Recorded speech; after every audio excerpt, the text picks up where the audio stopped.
आप देख रहे हैं पूर्वांचल। नमस्कार, आप देख रहे हैं पूर्वांचल यूपी लाइव। मैं हूं राजेश सोनकर।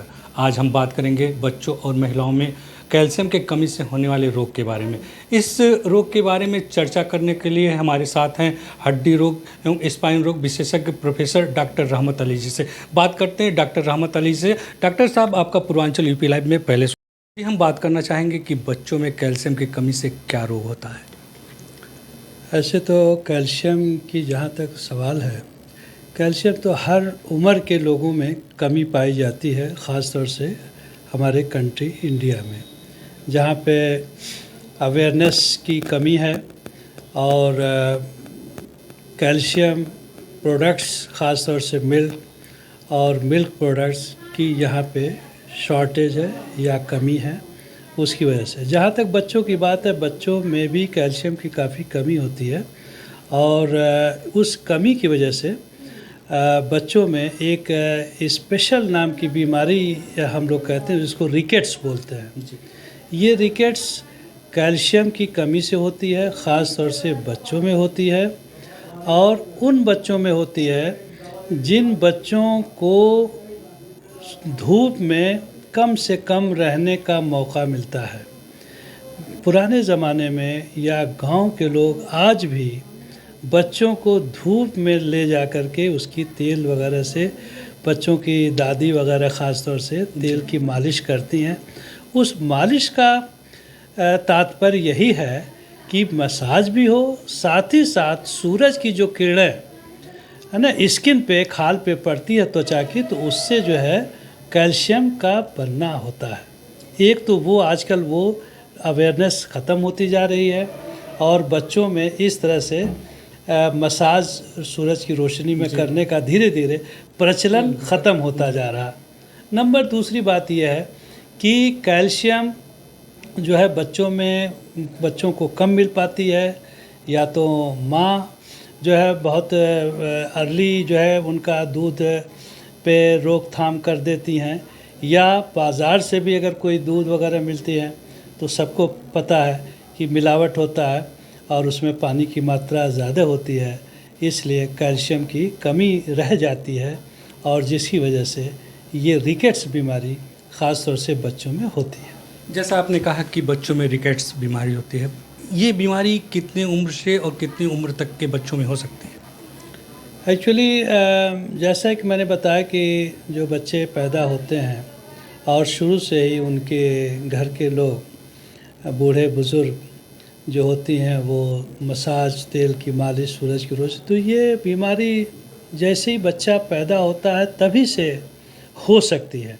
और ये बीमारी जो है वो करीब करीब 10-12 साल के बच्चों तक ये बीमारी अक्सर होती है, क्योंकि इस पीरियड में कैल्शियम की कमी ज़्यादा कम होती है और ताकि इसी बीच में कैल्शियम की कमी कम होती है और इसमें इस बीमारी को क्लियर कट उसके लक्षण पाए। आपने कहा कि बच्चों में जन्म से ही रिकेट्स की बीमारी हो सकती है, तो इसका जांच क्या होते हैं? किस तरह से पता चलता कि इस बच्चे में रिकेट्स की बीमारी हो गई है?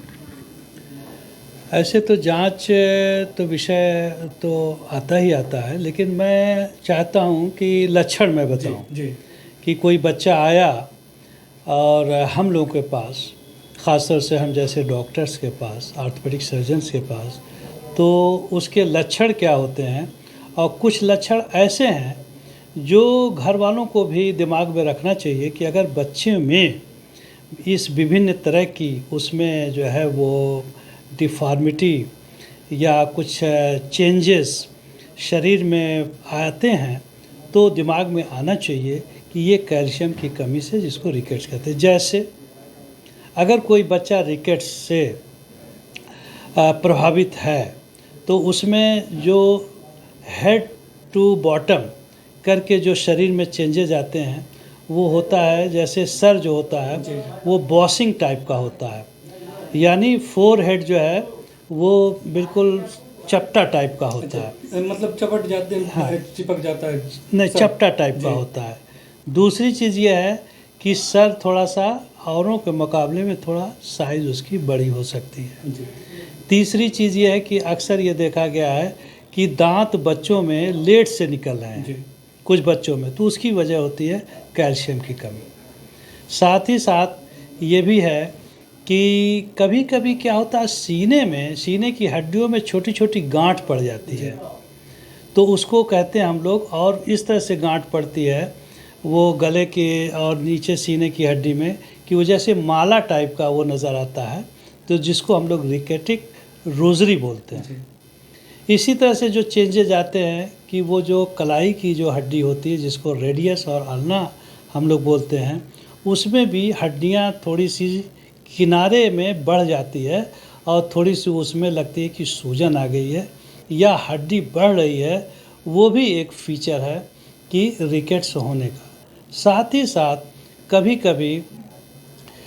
कभी आपका जो है स्पाइन की भी जो है डिफॉर्मिटी होती है, जिसको हम लोग स्कोलियोसिस भी बोलते हैं और काइफोसिस भी बोलते हैं। साथ ही साथ कुछ बच्चों का पेट निकल जाता है, पेट जो है औसत बॉडी के तुलना में बड़ा लगता है, उसको हम लोग प्रोट्यूबरेंट एब्डामेन बोलते हैं। इसके साथ साथ अगर आप शरीर से नीचे आते हैं, तो अगर घुटनों में आते हैं तो घुटना जो है वो या तो आपस में सटने लगते हैं और पैर दोनों बाहर की तरफ होने लगते हैं, या पैर आपस में सट गए, घुटने बाहर हो गए। तो इस तरह की भी डिफॉर्मिटी बच्चों में आती है। और जब बच्चा ऐसे चलना शुरू करता है तो हड्डियां घुटने की आपस में टकराती हैं और टकराने की वजह से बच्चे अक्सर गिर भी जाते हैं, जो एक रिकेट्स की एक बहुत इम्पॉर्टेंट लक्षण पाई जाती है। इसी तरह से नीचे जो एंकिल होता है, एंकिल में भी जो हड्डियां जो हैं वो होती हैं, एक अंदर एक बाहर, जिसको हम लोग मैल्योलाइक बोलते हैं। वहाँ भी छोटी छोटी हड्डियां अलग से बन जाती हैं, जिसको हम लोग डबल मैल्योलाई बोलते हैं। इस तरह से बहुत सारे चेंजेस वो शरीर में आ जाते हैं और जिसकी वजह से जो है वो आपको बहुत आसानी से ये पहचाना जा सकता है कि ये जो है रिकेट्स की वजह से है। और इसको घर के लोग अगर इस लक्षण को ज़रा सा भी देखें तो तुरंत जो है उनका डॉक्टर से संपर्क उनको करना चाहिए। इससे पहले आपने बताया था क्या क्या जांचें होनी चाहिए। जांचों के बारे में ये है कि ये जैसा कि हमने ये खुद बताया कि जो कैल्शियम रिकेट जो है ख़ास तौर से कैल्शियम की कमी की वजह से है, तो हम लोग ब्लड का टेस्ट कराते हैं। ब्लड के टेस्ट में कैल्शियम की जांच कराते हैं, फास्फोरस की जांच कराते हैं और विटामिन D3 की जांच कराते हैं। क्या है कि ये विटामिन D3 और कैल्शियम, इन दोनों का बहुत अटूट रिश्ता है, क्योंकि कैल्शियम की कमी तो होती है, लेकिन विटामिन D की भी भरपूर मात्रा होनी चाहिए। क्यों कि बॉडी में भले कैल्शियम चला गया हो, लेकिन बॉडी में जाएगा तो ब्लड में जाएगा, लेकिन कैल्शियम को जाना है बोन में। बोन में जाने के लिए वो विटामिन D3 कंपेल करता है, उसको कैल्शियम को पकड़ करके हड्डियों में ले जाता है विटामिन D3। इसलिए विटामिन D3 की भी जांच होना ज़रूरी होता है। अक्सर ऐसे केस में कैल्शियम की मात्रा कमी हो जाती है ब्लड में, फास्फोरस की मात्रा कम हो जाती है, विटामिन D3 की मात्रा कम हो जाती है। साथ ही साथ एक ब्लड में और टेस्ट होता है सीरम अल्कलाइन फास्फेटेस, ये बढ़ जाता है और सभी पैरामीटर से घट जाते हैं, लेकिन ये पैरामीटर बढ़ जाता है। इसके साथ ही साथ कैल्शियम के लिए एक लेटेस्ट मशीन से जांच होती है, जिसको हम लोग BMD टेस्ट कहते हैं। वो BMD टेस्ट क्या है कि अलग अलग हड्डियों के अलग अलग जोड़ों में कैल्शियम की कितनी मात्रा है वो एग्जैक्ट बताता है। वो थोड़ा सा महंगा होता है, लेकिन आवश्यकता पड़ने पे हम लोग BMD टेस्ट भी कराते हैं। BMD का मतलब ही है bone marrow density. Bone marrow density यानी बोन के मैरो में कैल्शियम की कितनी डेंसिटी है, कितनी मात्रा है, वो हम लोग उसको पता लगाते हैं और उस मशीन को हम लोग कहते हैं बोन डेंसिटी मशीन। ये लक्षण को बताया कि और इसकी जांच बताया। अब ये रोग हो जाने के बाद बच्चों में क्या क्या परेशानियां होती हैं, ये परेशानियां के बारे में जहाँ तक अभी जांच की बात, थोड़ा सा मैं उसमें और ऐड करना चाहता हूँ। जांच के लिए ये तो हमने ब्लड का टेस्ट करा लिया, लेकिन इसके साथ ही साथ हम लोग एक्सरे भी कराते हैं। एक्सरे ख़ास तौर से रिस्ट का एक्सरे और घुटनों का एक्सरे कराते हैं। इसमें क्या है कि जो एंड पॉइंट होता है जोड़ का, वो ब्रॉड हो जाती है, वो चौड़ी हो जाती है, और उसका जो इंटरनल सरफेस होता है वो जो है कप की तरह से हो जाता है। तो और कैल्शियम की उस पर्टिकुलर एरिया में डेंसिटी कम हो जाती है, इसलिए हम लोग एक्सरे भी कराते हैं, ख़ास तौर से रिस्ट का और नी जॉइंट्स का एक्सरे कराते हैं। जहाँ तक अभी आपने जो है उसमें लक्षण के बारे में बताया, तो ये सब अभी हमने पहले ही इन सब लक्षणों को ऑलरेडी मैं बता चुका हूँ, जिसमें ख़ास तौर से कलाई की हड्डियाँ बढ़ जाती हैं, सीने की हड्डियाँ बढ़ जाती हैं, सीने में एक माले की तरह से हड्डियाँ बढ़ जाती हैं, जिसको हम लोग रेकेटिक रोजरी बोलते हैं। और कभी कभी सीने की जो हड्डी होती है वो पिजन चेस्ट की तरह से हो जाती है। जैसे पिजन चेस्ट होता है, पिजन कबूतर का जो सीना देखिए कि पीछे चौड़ा होता है, लेकिन आगे तरफ दोनों मिल करके पतले हो जाते हैं, तो इसलिए इसको पिजन चेस्ट भी हम लोग कहते हैं। इस तरह का परिवर्तन होता है रिकेट्स के केस में, जहाँ कैल्शियम की कमी होती है। ने लक्षण बताए, जांच बताई, अब इसका इलाज के बारे में तो हम जानना चाहेंगे, इलाज क्या है? सबसे पहले तो मैंने बताया कि रिकेट्स कैल्शियम की कमी से होता है। तो इसमें क्या है कि कैल्शियम तो देना ही देना है। कैल्शियम का मेन सोर्स है वो मिल्क है, दूध है। दूसरा मैंने बताया कि विटामिन D3 चाहिए। विटामिन D3 का रिच सोर्स आपका जो है सनलाइट है। सूरज की रोशनी से विटामिन D3 का सिंथेसिस होता है, बनता है, जो कि कैल्शियम के एब्जॉर्प्शन के लिए महत्वपूर्ण होता है। इसी तरह से कैल्शियम की टैबलेट भी मार्केट में आती हैं, उसको भी दिया जाता है। इसी तरह से विटामिन D3 के सैचेट्स भी आते हैं। विटामिन D3 के जो है वो कैप्सूल आते हैं, जिसमें लिक्विड मटेरियल उसमें विटामिन D3 का मिला हुआ होता है। और इस तरह से गुआवा हुआ, सेब हुआ, फ्रूट्स हुए, इन सब चीज़ों का सेवन करना चाहिए।